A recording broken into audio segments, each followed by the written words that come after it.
Hello friends, welcome to my channel. आज का जो आपका ये प्रैक्टिस सेट है, ये आपका दूसरा प्रैक्टिस सेट है। कल के प्रैक्टिस सेट में हमने जो पहला चैप्टर और दूसरा कंप्लीट किया था। आज हम करेंगे संज्ञा के बारे में। तो सबसे पहले आप हमारे चैनल को सब्सक्राइब कर लीजिए ताकि कोई भी वीडियो या अपडेट आए तो आप तक पहुंच जाए।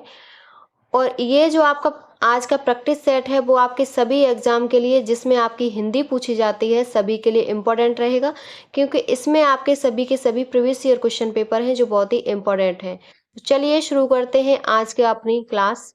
इससे पहले जो आपका प्रैक्टिस सेट हुआ है उसमें 2 चैप्टर आपके कंप्लीट हो गए। एक वर्णमाला और दूसरा है भाषा और बोलियां। आज है आपका संज्ञा। तो संज्ञा में आपका इसमें आपका पहला जो टॉपिक है वो है परिभाषा एवं भेद। इसमें पॉइंट है पहला, वह इनमें से एक को जानता है या वाक्य में संज्ञा के रूप में प्रयोग किया गया है। तो एक है वो संज्ञा है। अगला पॉइंट है आपका मीठा, मधुर, चतुर, चातुर्य। दिए गए शब्दों में संज्ञा शब्द है, तो संज्ञा आपका चातुर्य है। अगला पॉइंट है कौन संज्ञा शब्द क्रिया शब्दों से निर्मित है। तो भूल और हंसी, ये आपका संज्ञा शब्द क्रिया से निर्मित है। अगला पॉइंट है व्यक्ति, वस्तु या स्थान को किस नाम से, व्यक्ति, वस्तु या स्थान के नाम को क्या कहते हैं, तो उसे हम संज्ञा कहते हैं। अगला पॉइंट है वह संज्ञा जिसका भेद नहीं होता। तो निजवाचक है, इसका कोई भेद नहीं होता। अगला पॉइंट है हिंदी में शब्दों का लिंग निर्धारण किसके आधार पर होता है। तो संज्ञा के आधार पर हिंदी में लिंग निर्धारण होता है। अगला पॉइंट है आपका वचन किसके लिए प्रयोग किए जाते हैं। तो वचन संज्ञा के लिए प्रयोग किए जाते हैं। अगला पॉइंट है हवा शब्द है, तो हवा आपका संज्ञा है। अगला है यह लड़की बहुत सुंदर है, वाक्य में लड़की क्या है। तो लड़की एक पद है। अगला पॉइंट है संज्ञा शब्द है, तो संज्ञा शब्द एक खेत है। उसमें जो आपके ऑप्शन दिए होंगे उसमें से एक खेत होगा, ये जब क्वेश्चन आया होगा तब। अगला पॉइंट है युवकों है, युवकों संज्ञा है। टहलना संज्ञा है आपका। संज्ञा के कुल भेद कितने होते हैं, तो 5 होते हैं। सबसे पहले है आपकी व्यक्तिवाचक संज्ञा। व्यक्तिवाचक संज्ञा तो मोहन, काशी, यमुना, नदी, इन सबको हम व्यक्तिवाचक संज्ञा, मोहन, काशी, यमुना, नदी, इनमें से व्यक्तिवाचक संज्ञा वाला शब्द नहीं है, तो नदी नहीं है। अगर यहाँ नदी का नाम होता गंगा, गोदावरी, तो वो व्यक्तिवाचक होती, लेकिन नदी तो नहीं है। अगला क्वेश्चन है गंगा शब्द संज्ञा है, तो व्यक्तिवाचक है। राम संज्ञा है, व्यक्तिवाचक। भारत संज्ञा है, व्यक्तिवाचक। हिमालय, गंगा, राम, पहाड़, इन शब्दों में से व्यक्तिवाचक संज्ञा नहीं है, तो पहाड़, क्योंकि पहाड़ आपके अनेक होते हैं, तो कौन सा पहाड़ अगर नाम दिया होता तो वो आपका व्यक्तिवाचक होता। ये आपके जातिवाचक में आएंगे। अगला क्वेश्चन है राम, रामचरितमानस, गंगा, ये सभी नाम में व्यक्तिवाचक संज्ञा है। अगला पॉइंट है रहीम शब्द संज्ञा है, व्यक्तिवाचक का। संज्ञा शब्द कावेरी का भेद है, व्यक्तिवाचक का। राकेश, रमेश, सीता, श्याम, हिंदुस्तान में संज्ञा सब में व्यक्तिवाचक है। अगला पॉइंट है आपका हिमालय शब्द संज्ञा है, तो व्यक्तिवाचक है। चांदनी चौक संज्ञा है, व्यक्तिवाचक। किसी वाक्य में व्यक्तिवाचक संज्ञा जातिवाचक संज्ञा के रूप में प्रयुक्त हुई है, जैसे देश को नटवर लालों ने तरह तरह से ठगा। अगला पॉइंट है वह तो एकलव्य है, गुरु के लिए कुछ भी कर सकता है। इस वाक्य में को व्यक्तिवाचक संज्ञा में बदलिए, तो एकलव्य गुरु के लिए कुछ भी कर सकता था। अगला पॉइंट है इनमें व्यक्तिवाचक संज्ञा कौन सी है, तो मांडवी आपके ऑप्शन दिए होंगे। व्यक्तिवाचक संज्ञा किसी का नाम होता है प्रॉपर, तो उसे हम व्यक्तिवाचक संज्ञा कहते हैं। अगली है आपकी जातिवाचक संज्ञा, तो दूसरी आपकी होती है जातिवाचक संज्ञा। इसमें पहला पॉइंट है यथा, आज, लड़का, परंतु, इन शब्दों में विकारी शब्द का उदाहरण है, तो वो आपका लड़का है। अगला पॉइंट है पशु, घर, नदी, नर्मदा, दिए गए शब्दों में से जातिवाचक संज्ञा वाला शब्द नहीं है, तो आपका पशु, घर और नदी और नर्मदा। तो नर्मदा नहीं है, क्योंकि नर्मदा एक नदी का नाम है। अगर नदी है तो वो आपका जातिवाचक, और नर्मदा अगर आएगा तो आपका व्यक्तिवाचक होगा। अगला पॉइंट है बंदर, जातिवाचक। मोटाई, भाववाचक। नेपाल, व्यक्तिवाचक। घड़ा, जातिवाचक संज्ञा की दृष्टि में असंगत युग्म कौन सा है, तो घेड़ा आपका जातिवाचक, ये आपका असंगत है, और सब आपके सही है। अगला क्वेश्चन है पशु चर रहे हैं, इस वाक्य में पशु शब्द क्या है, तो पशु एक जातिवाचक संज्ञा है। अगला पॉइंट है मनुष्य, परिवार, मोहन, कृष्ण, दिए गए शब्दों में जातिवाचक संज्ञा वाला शब्द मनुष्य है। अगला पॉइंट है शिक्षक शब्द संज्ञा है, तो जातिवाचक। ये सभी आपके प्रीवियस ईयर क्वेश्चन पेपर हैं, ज़्यादातर आपके यूपीएसआई में पूछे हुए प्रश्न हैं सभी, तो सभी बहुत ही इम्पोर्टेंट है ये आपकी क्लास हर परीक्षा के लिए जिसमें आपकी हिंदी पूछी जाती है। अगला है शहर शब्द में संज्ञा जातिवाचक, लेखक, घड़ी, ये सब जातिवाचक संज्ञा है। दुख, लड़का, सेना, श्याम, इन सब में जाति शब्द वाला कौन सा है? जातिवाचक वाला लड़का है। अगला है जिन संज्ञाओं से एक ही प्रकार की वस्तुएं अथवा व्यक्तियों का बोध हो उन्हें क्या कहते हैं? तो उन्हें हम जातिवाचक संज्ञा कहते हैं। अगला पॉइंट है समुद्रगुप्त भारत का नेपोलियन था, यहाँ नेपोलियन शब्द में संज्ञा है तो जातिवाचक। अगला है कामायनी, आम, रसीला, वकील, इन शब्दों में जातिवाचक संज्ञा वाला शब्द है तो आम और वकील। अगला पॉइंट है इतिहास में कई चंद्रगुप्त मिलते हैं, रेखांकित शब्द संज्ञा दर्शाता है जातिवाचक। अगला पॉइंट है पर्वत, मिठास, कर्मचारी, गंगा, इन शब्दों में जातिवाचक संज्ञा वाला शब्द पर्वत है। कौवा आपका, गाय, ये सब आपके जातिवाचक हैं। अगला पॉइंट है आपका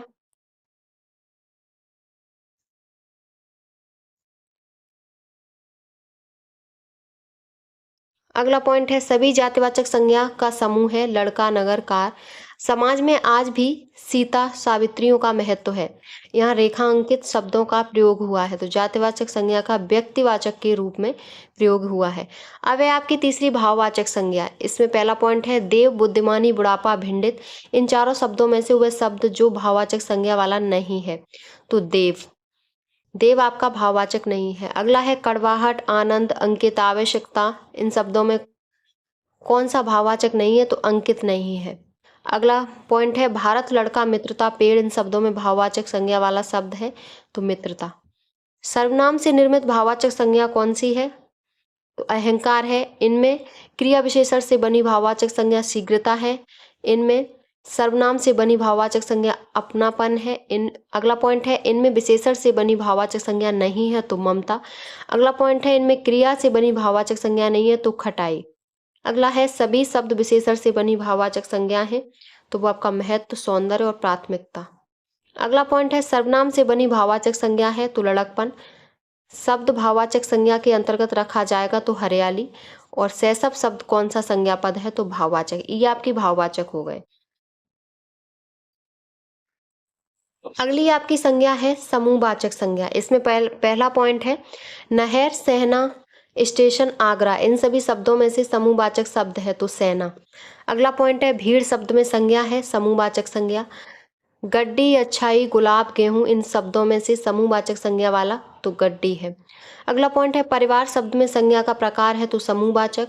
समिति शब्द में समूहवाचक होता है। कक्षा शब्द हिंदी व्याकरण के अनुसार संज्ञा के भेदों की कौन सी श्रेणी में आता है तो समूहवाचक संज्ञा में। अगला पॉइंट है हरा, पतला, सवा, गहरा, इनमें से समूहवाचक संज्ञा वाला शब्द है तो सभा। नेक्स्ट है आपके अगला है द्रव्यवाचक संज्ञा। द्रव्यवाचक संज्ञा में पहला पॉइंट है आपका लकड़ी शब्द में संज्ञा भेद का शब्द है तो द्रव्यवाचक। खटाई, मिठास, चमड़ा, ठंड, इन शब्दों में द्रव्यवाचक संज्ञा वाला शब्द चमड़ा है। अगला पॉइंट है खटाई, मिठाई, दूध, ठंड, इन सभी शब्दों में से द्रव्यवाचक संज्ञा वाला शब्द है तो दूध। दूध शब्द कौन सी संज्ञा का उदाहरण है तो द्रव्यवाचक संज्ञा का उदाहरण है। अब है आपके संज्ञा संबंधी अन्य महत्वपूर्ण प्रश्न। इसमें पहला पॉइंट है गांधी को राष्ट्रपिता कहा गया, इस वाक्य में संज्ञा किस रूप में परिवर्तित हो रही है तो संज्ञा व्यक्तिवाचक से जातिवाचक में परिवर्तित हो रही है। अगला पॉइंट है कालिमा एक भाववाचक संज्ञा है जो कि विशेषण किस से बनी है तो काला से बनी है कालिमा। अगला पॉइंट है आसमानी, नियमित, पाश्चात्य, अनुशासन दिए गए शब्दों में संज्ञा वाला शब्द है तो अनुशासन आपका संज्ञा वाला शब्द है। अगला पॉइंट है बाप का संबंधवाचक संज्ञा रूप क्या होगा? संबंधवाचक संज्ञा रूप बपौती होगा। अब आपका अगला चैप्टर है सर्वनाम, आपकी वर्णमाला, और दूसरा चैप्टर था आपका भाषा और बोली, तीसरा था संज्ञा और चौथा है सर्वनाम। तो इसमें सर्वनाम में पहला टॉपिक है परिभाषा एवं भेद। परिभाषा में पहला पॉइंट है गुणवाचक, प्रश्नवाचक, संबंधवाचक, निजवाचक दिए गए शब्दों में सर्वनाम का भेद नहीं है तो गुणवाचक सर्वनाम का भेद नहीं है। अगला पॉइंट है संयुक्त सर्वनाम नामक सर्वनाम की एक पृथक श्रेणी का उल्लेख किस विद्वान ने किया तो ये डॉक्टर दीन ने किया है इस श्रेणी का उल्लेख। अगला पॉइंट है रोग, कौन, नींद, सफाई दिए गए शब्दों में सर्वनाम शब्द है, तो कौन आपका सर्वनाम है। अगला पॉइंट है सर्वनाम की उपयुक्त परिभाषा, संज्ञा के स्थान पर जो प्रयुक्त होने वाले शब्द होते हैं उन्हें हम सर्वनाम कहते हैं। अगला पॉइंट है हिंदी में कुल सर्वनाम की संख्या 11 होती है और सर्वनाम के भेद होते हैं 6 और इनकी सर्वनाम की संख्या 11 होती है। अगला पॉइंट है राधा व सुंदर विभीषण दिए गए शब्दों में सर्वनाम वाला पद है, तो वह। अगला पॉइंट है यह सभा, मनुष्य, हिमालय इनमें सर्वनाम कौन सा है, तो यह। अगला पॉइंट है सर्वनाम के कुल भेद कितने होते हैं, तो 6। सर्वनाम की संख्या 11 और भेद 6 होते हैं। अगला पॉइंट है आपका जो शब्द पूर्वापर संबंध से किसी भी संज्ञा के बदले आता है उसको क्या कहते हैं, तो सर्वनाम। अगला पॉइंट है अगला आपका पहला सर्वनाम है पुरुषवाचक। पुरुषवाचक में पहला पॉइंट है पुरुषवाचक सर्वनाम चुनिए। तो आपके ऑप्शन दिए होंगे, तो आप लोग, आप घर जा सकते हैं, तो इसमें कौन सर्वनाम है पुरुषवाचक, आप लोग।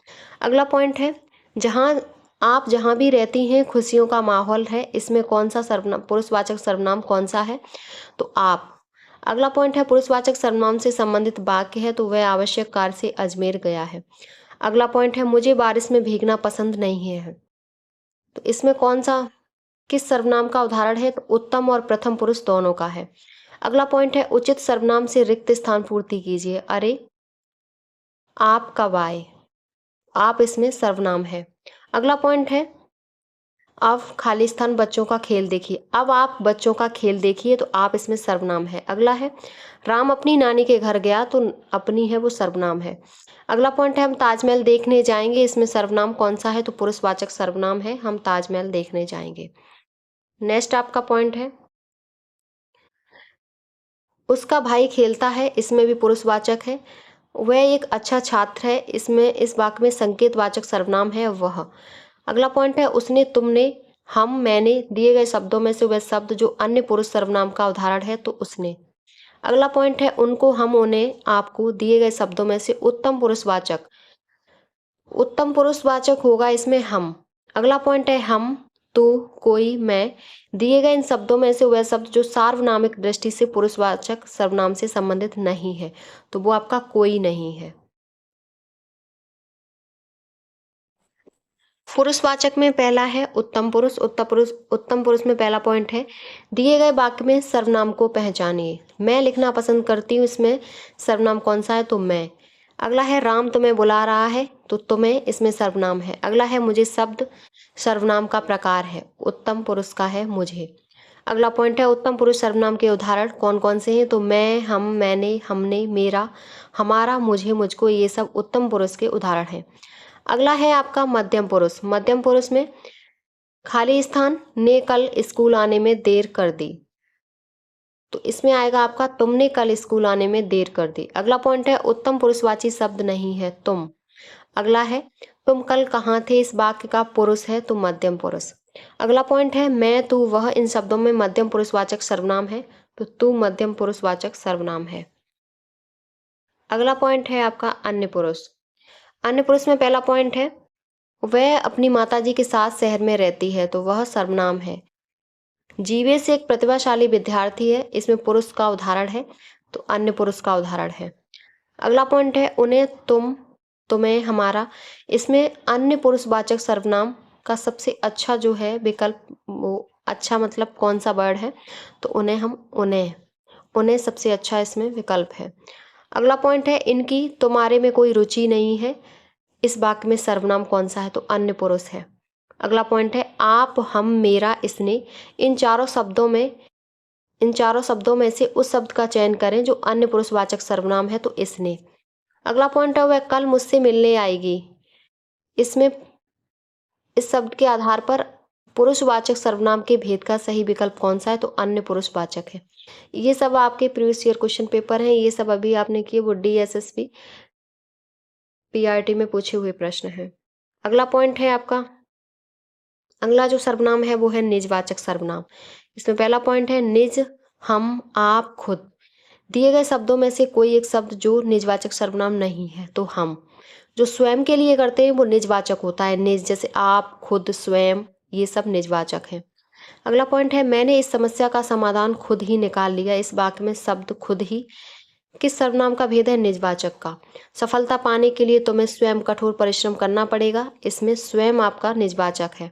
अगला है वाक्य में निजवाचक सर्वनाम का प्रयोग नहीं हुआ है, तो मैं आप लोगों का बहुत आभारी हूँ। इसमें आपका निजवाचक नहीं हुआ है प्रयोग। अगला आपका जो सर्वनाम है वो है निश्चयवाचक सर्वनाम। इसमें पहला पॉइंट है तू, तुम, तेरा आदि हिंदी में कौन से सर्वनाम है? तो मध्यम पुरुषवाचक। अगला है निश्चयवाचक सर्वनाम है, तो यह निश्चयवाचक सर्वनाम है। यह शब्द सर्वनाम है निश्चयवाचक। रिक्त स्थान की पूर्ति उचित सर्वनाम से कीजिए। तो उसके पास रामायण की किताब है, तो इसमें सर्वनाम है उसके पास, उसके। कोई, यह, कुछ, जो, कुछ दिए गए शब्दों में निश्चयवाचक सर्वनाम वाला शब्द है, तो निश्चय है आपका यह। अगला पॉइंट है यह मेरी किताब है। इस वाक्य में अधोरेखित शब्द का सर्वनाम का प्रकार है, तो निश्चयवाचक सर्वनाम है यह मेरी किताब है, तो यह।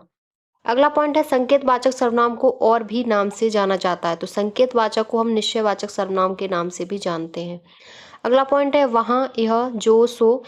इन चारों शब्दों में एक शब्द जो संबंधवाचक सर्वनाम नहीं है वह शब्द है, तो यह नहीं है, और जो, सो, वहां, ये सब संबंधवाचक हैं। अगला पॉइंट है अपादान कारक का एक वचन रूप है, तो उसमें। अगला है वह बहुत अच्छा लड़का है। वाक्य में वह शब्द क्या है? तो वह शब्द निश्चयवाचक सर्वनाम है। अगला है आपका प्रकार अनिश्चयवाचक सर्वनाम। अनिश्चयवाचक में पहला पॉइंट है दिए गए वाक्य में सर्वनाम को पहचानिए।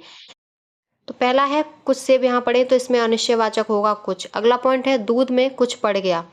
वाक्य में रेखांकित शब्द में सर्वनाम है, तो कुछ पड़ गया अनिश्चयवाचक। दरवाजे पर कोई आया है, हमें पता नहीं कौन आया है, तो कोई आपका अनिश्चयवाचक सर्वनाम है।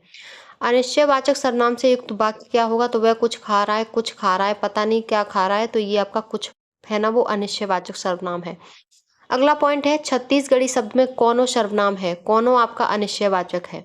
स्वाद में कुछ कमी है, कुछ आपकी अनिश्चयवाचक है। कोई आ रहा है, तो आपका कोई है वो अनिश्चयवाचक सर्वनाम है। अगला पॉइंट है आपके घर में इतना दूध होता है, कुछ हमारे यहाँ भी भिजवा दिया कीजिए। इस वाक्य में अधोरेखित शब्दों का सर्वनाम का प्रकार है, तो इतना और कुछ ये आपके अनिश्चयवाचक सर्वनाम है। अगला पॉइंट है कोई और कुछ जैसे शब्द सर्वनाम के उदाहरण है अनिश्चयवाचक सर्वनाम के। अगला पॉइंट है आपका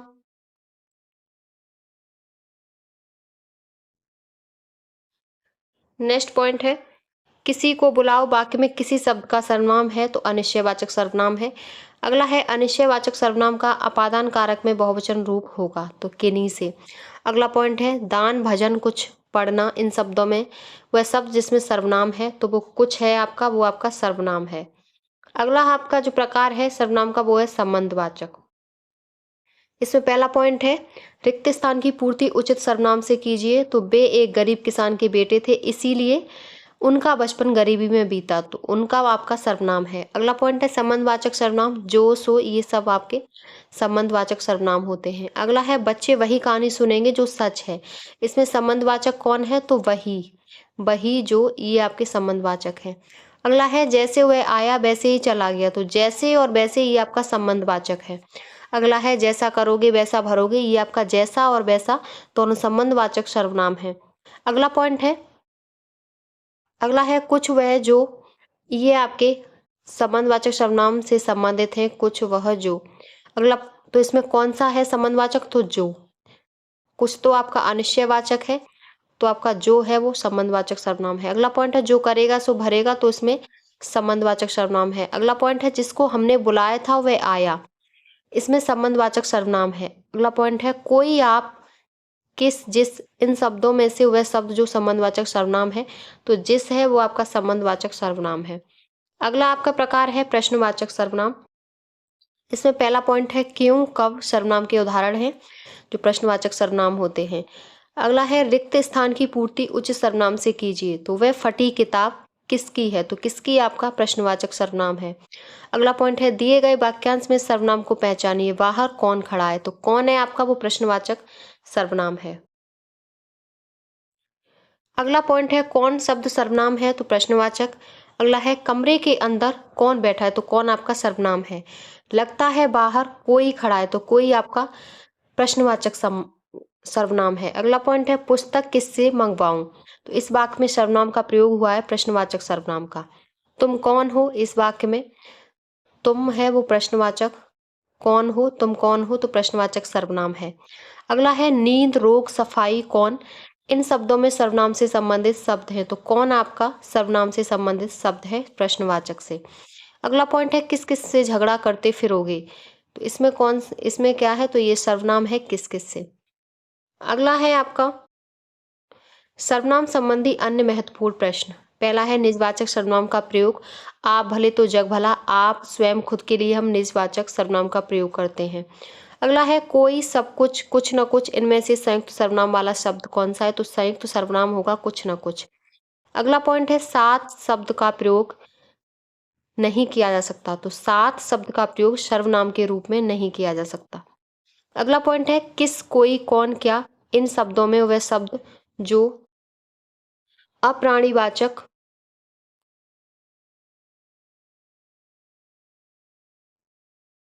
अप्राणीवाचक प्रश्नवाचक है।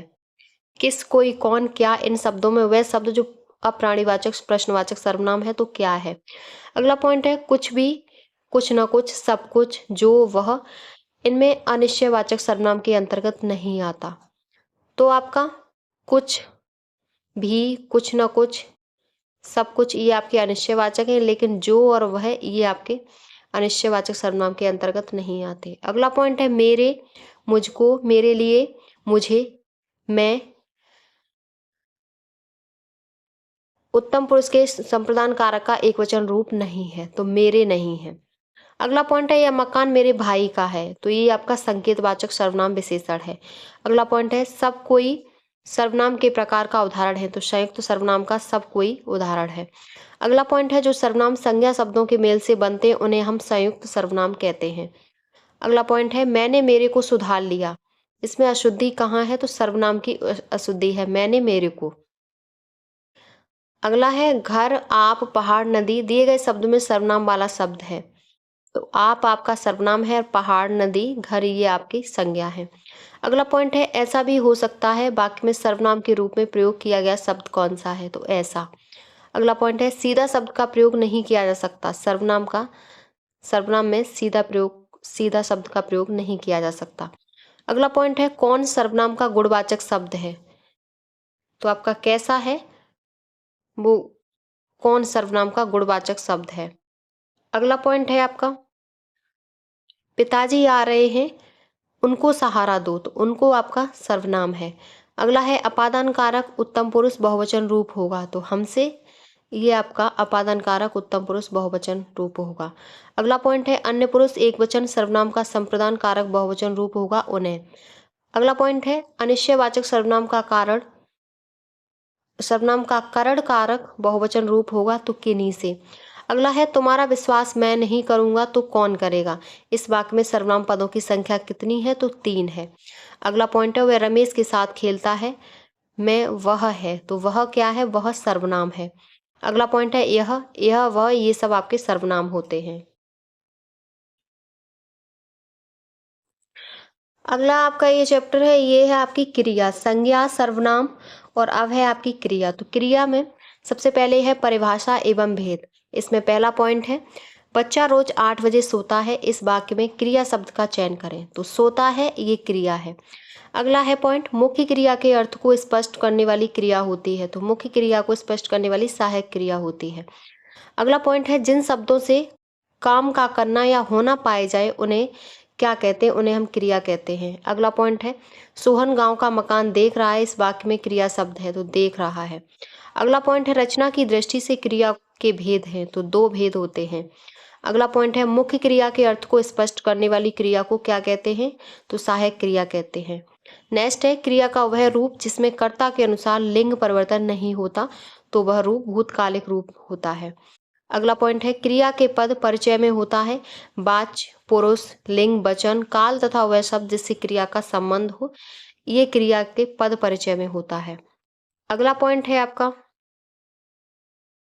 टहलना एक अच्छा व्यायाम है, इसमें क्रिया ये क्रियात्मक संज्ञा है। अगला पॉइंट है मूल अकर्मक धातुओं के साथ प्रत्यय जोड़कर बनाई गई क्रिया कौन सी धातुएं कहलाती हैं? तो ये साधित सकर्मक धातु कहलाती है। अगला पॉइंट है तुम्हारा आना खुशी की बात है, वाक्य में शब्द आना है तो ये क्रिया है। चराना में मूल क्रिया चर है। जो शब्द किसी कार्य के करने अथवा होने का बोध कराते हैं वे क्या कहलाते हैं? वे क्रिया कहलाते हैं। अगला पॉइंट है आपका निश्चार वृत्ति का प्रयोग हुआ है तो बच्चे ने पुस्तक पढ़ ली। अगला पॉइंट है वाक्य में क्रिया की संभावना अर्थवृत्ति का प्रयोग हुआ है तो लगता है इस बार अच्छी बरसात होगी, ये संभावना वृत्ति है। अगला पॉइंट है आवृत्ति मूलक पक्ष से संबंधित वाक्य है तो वह स्कूल जाता है। अगला पॉइंट है सबल बनाना होगा तो ये आपकी क्रिया है सबल बनाना होगा। सबसे पहली क्रिया है आपकी सकर्मक क्रिया। इसमें पहला पॉइंट है सकर्मक क्रिया के उदाहरण है रमेश ने खिलौने खरीदे। अगला है दिए गए वाक्य में क्रिया के भेद लिखिए तो श्याम अपना पाठ बाएं हाथ से लिखता है, इसमें सकर्मक क्रिया है। अगला पॉइंट है वाक्य में क्रिया सकर्मक रूप से प्रयुक्त होती है तो माँ बच्चे को सुलाती है, इसमें प्रयुक्त होती है। क्रिया सकर्मक रूप से प्रयुक्त हुई है तो वह पतंग उड़ा रहा है। पढ़ना आपकी सकर्मक क्रिया है। राम फल खाता है ये आपकी सकर्मक क्रिया का यूज हुआ है। और सतीश ने केले खरीदे, इसमें आपका ये वाक्य सकर्मक क्रिया वाला है। अगला है सिपाही चोर को पकड़ता है, इसमें भी आपकी सकर्मक क्रिया है। ये आपके सब सकर्मक क्रिया के उदाहरण हैं। राम सेब खाता है ये आपके सब पूछे हुए प्रश्न हैं। UPSI, UPP police, Bihar police, BDO, इस सब में आपके पूछे हुए प्रश्न हैं, इंपॉर्टेंट है। अगला है जिस क्रिया का फल कर्ता पर न पढ़कर कर्म पर पड़े उसे हम क्या कहेंगे? उसे सकर्मक क्रिया कहेंगे। मोहन किताब पढ़ता है, सकर्मक क्रिया है। मोहन बाजार पहुंच गया, इसमें सकर्मक क्रिया। सीता गाना गा रही है, बालिका निबंध लिख रही है, श्याम बाजार जा रहा है। सोहन केला खाता है, इन सब में आपकी राम श्याम की किताबें पढ़ता है, इन सब में आपकी सकर्मक क्रिया है। ये सब आपके सकर्मक क्रिया के उदाहरण हैं। अगला पॉइंट है उसने कार बेच दी, ये भी आपकी सकर्मक क्रिया है। बालक इस पुस्तकालय में पढ़ रहा है, ये आपकी सकर्मक क्रिया है। यदि उजाड़ना अकर्मक क्रिया है तो इसकी सकर्मक क्रिया क्या होगी? तो उजड़ना आपकी अकर्मक है और उजाड़ना आपकी सकर्मक है। अगला पॉइंट है मोहन पिताजी को पत्र लिख रहा है। इस वाक्य में कौन सी क्रिया का भेद है? तो सकर्मक क्रिया। अगला पॉइंट है चलना, सोना, मुस्कुराना, लिखना, इसमें से सकर्मक क्रिया वाला शब्द कौन सा है? तो लिखना है। अगला पॉइंट है यदि मुड़ना अकर्मक क्रिया है तो इसकी सकर्मक क्रिया क्या होगी? तो इसकी मोड़ना होगी। जैसे उसकी उजड़ना की उजाड़ना थी, ऐसे ही मुड़ना की मोड़ना सकर्मक क्रिया होगी। अगला पॉइंट है विद्यार्थी लिखता है, दिए गए वाक्य में क्रिया का प्रकार है तो सकर्मक क्रिया। दूसरी है आपकी अकर्मक क्रिया। इसमें पहला पॉइंट है क्रिया के भेद का चयन करें। तो सीढ़ी चढ़ते समय पैर फिसलकर रोहन गिर पड़ा, ये इसमें आपकी अकर्मक क्रिया है। अगला है पानी बरस रहा था, इसमें अकर्मक क्रिया है। बालक बहुत देर से रो रहा है, ये आपके अकर्मक क्रिया का प्रयोग किया गया है। वह बिना बात के ही हंस रही थी, इस वाक्य में अकर्मक क्रिया प्रयुक्त हुई है। अगला है जिस क्रिया का फल कर्ता पर पड़ता है उसे हम क्या कहते हैं? उसे हम अकर्मक क्रिया कहते हैं। अगला पॉइंट है चलना, फिरना, दौड़ना, ये कैसी क्रिया है? तो ये आपकी अकर्मक क्रिया है। अगला पॉइंट है शिशु रो रहा है, इस वाक्य में क्रिया का प्रकार अकर्मक है। अगला पॉइंट है अकर्मक क्रिया का प्रभाव पड़ता है तो कर्ता पर। अगला है सीता सोई है, इस वाक्य में क्रिया का प्रकार क्या है? तो ये आपकी सब अकर्मक क्रिया है। अब आपकी अगली क्रिया है द्विकर्मक क्रिया। तो इसमें पहला पॉइंट है क्रिया के भेद का चयन करें। राम ने सोहन को एक कीमती कलम दिया, तो दिया इसमें द्विकर्मक क्रिया है। अगला पॉइंट है दीपावली के दिन सभी दीप जलाकर मिठाइयाँ खाते हैं, तो इसमें आपकी द्विकर्मक है। किराएदार को मकान दिखाओ, ये आपकी द्विकर्मक क्रिया का उदाहरण है। अगला पॉइंट है क्रिया द्विकर्मक रूप से प्रयुक्त हुई है। अध्यापक ने विद्यार्थियों को पाठ पढ़ाया। अगला पॉइंट है मैंने लड़के को पुस्तक पढ़ाई, इसमें कौन सी क्रिया का भेद है? तो द्विकर्मक। अगला है दीपा ने गाय को चारा खिलाया, तो ये भी आपकी द्विकर्मक क्रिया है। अब है आपकी प्रेरणार्थक क्रिया। प्रेरणार्थक क्रिया में आपका पहला पॉइंट है राधा ने पायल से चिट्ठी लिखवाई, इसमें कौन सी क्रिया है? तो प्रेरणार्थक है। जमींदार किसानों से खेत जुतवाते हैं, इसमें भी आपकी प्रेरणार्थक क्रिया है। हम किसी से कोई कार्य करवाते हैं तो वो आपकी प्रेरणार्थक क्रिया होती है। अगला पॉइंट है जगाना, आपकी प्रेरणार्थक क्रिया है। अध्यापक छात्र से कहानी लिखवाता है, आपकी प्रेरणार्थक है। माँ ने बच्चों को बाहर भिजवाया, तो ये आपकी प्रेरणार्थक क्रिया है। अगला पॉइंट है मालिक नौकर से सफाई करवाता है, तो हम किसी दूसरे से जब काम कराते हैं तो वो आपकी प्रेरणार्थक क्रिया होती है। अगला पॉइंट है माँ ने पिताजी से सामान मंगवाया, यहाँ क्रिया का रूप प्रेरणार्थक है। अगला पॉइंट है गिरना, बोलना, सुनना, कहना दिए गए वाक्य में प्रेरणार्थक क्रिया है। तो सुनाना आपकी प्रेरणार्थक क्रिया है। अगला पॉइंट है यह दौड़ना अकर्मक क्रिया है, तो इसकी प्रेरणार्थक क्रिया क्या होगी, तो दौड़वाना होगी। अगली है आपकी पूर्वकालिक क्रिया। पूर्वकालिक क्रिया में पहला पॉइंट है बाजार से आकर गीता खाना पकाएगी। इस वाक्य में आकर कौन सी क्रिया का उदाहरण है, तो पूर्वकालिक क्रिया का। पहले किसी कार्य को करना फिर दूसरा कार्य करना, तो पहली वाली पूर्वकालिक क्रिया होती है। अगला पॉइंट है जब कर्ता एक काम समाप्त कर उसी क्षण दूसरी क्रिया में प्रवृत्त हो जाए तो उस पहली क्रिया को हम पूर्वकालिक क्रिया कहते हैं। अगला पॉइंट है पंडित जी हवन कराकर कथा कह रहे थे, मैं कराकर में क्रिया क्या है, तो पूर्वकालिक क्रिया है। अगला पॉइंट है वाक्य में पूर्वकालिक क्रिया का प्रयोग हुआ है, तो वह नहाकर पढ़ेगा, इसमें पूर्वकालिक क्रिया का प्रयोग हुआ है। अगला पॉइंट है पिताजी चाय पीकर दफ्तर चले गए, इसमें पूर्वकालिक क्रिया है। चोर उठ भागा, पूर्वकालिक क्रिया। अब पढ़कर क्या होगा, ये आपकी पूर्वकालिक क्रिया है। अगला पॉइंट है रोहन चाय पीकर बैठ गया, तो ये आपका पूर्वकालिक क्रिया के भेद है। अगला पॉइंट है हत्याना, चिकनाना, इस क्रिया में कौन सी है, तो नाम धातु क्रिया है इसमें। अगला पॉइंट है आपका वह मेरे घर आया करता है, तो इसमें आपकी दिए गए वाक्य में क्रिया का प्रकार है, तो संयुक्त क्रिया है। अगला पॉइंट है वह बोलता है, इस वाक्य में क्रिया का प्रकार है, तो सजातीय क्रिया। अगला पॉइंट है क्रिया के मूल रूप को क्या कहते हैं, तो हम क्रिया के मूल रूप को धातु कहते हैं। अगला पॉइंट है चूड़ी अच्छी थी, मैं थी क्रिया है, तो योजक क्रिया है। अगला पॉइंट है भारत कहाँ से कहाँ आ गया, इसमें रेखांकित क्रिया के भेद के अंतर्गत आएगी, तो संयुक्त क्रिया। अगला पॉइंट है पढ़ रहा था, इसमें क्रिया कौन सी है, तो संयुक्त क्रिया है। अगला है आपका मूल अकर्मक धातुओं के साथ प्रत्यय जोड़कर बनाई गई क्रिया धातु क्या कहलाती है, तो वो आपकी साधित सकर्मक धातु कहलाती है। अगला पॉइंट है वाक्य में क्रिया के सातत्य बोधक पक्ष का प्रयोग हुआ है, तो मोहन अपनी कक्षा में पढ़ रहा है। अगला पॉइंट है क्रिया के पूर्णता बोधक पक्ष का प्रयोग हुआ है, अब बरसात रुक गई है। अगला पॉइंट है क्रिया की इच्छार्थ वृत्ति का प्रयोग हुआ है, तो ईश्वर सबका कल्याण करे, इसमें इच्छार्थ वृत्ति का प्रयोग हुआ है। अगला पॉइंट है आरंभ बोधक संयुक्त क्रिया है, तो वह रोने लगा, ये आरंभ बोधक क्रिया है। आज की क्लास में आपकी संज्ञा सर्वनाम क्रिया ये आपके कंप्लीट हो गए, और ये क्लास आपके जिस भी एग्जाम में हिंदी पूछी जाती है उस सबके लिए इम्पोर्टेंट रहेगी, क्योंकि इसमें आपके सभी प्रीवियस ईयर क्वेश्चन पेपर हैं जो अभी तक आपकी परीक्षाओं में पूछे हुए हैं। अगर आपको वीडियो पसंद आई हो तो प्लीज़ हमारे चैनल को like, subscribe, share and comment करें।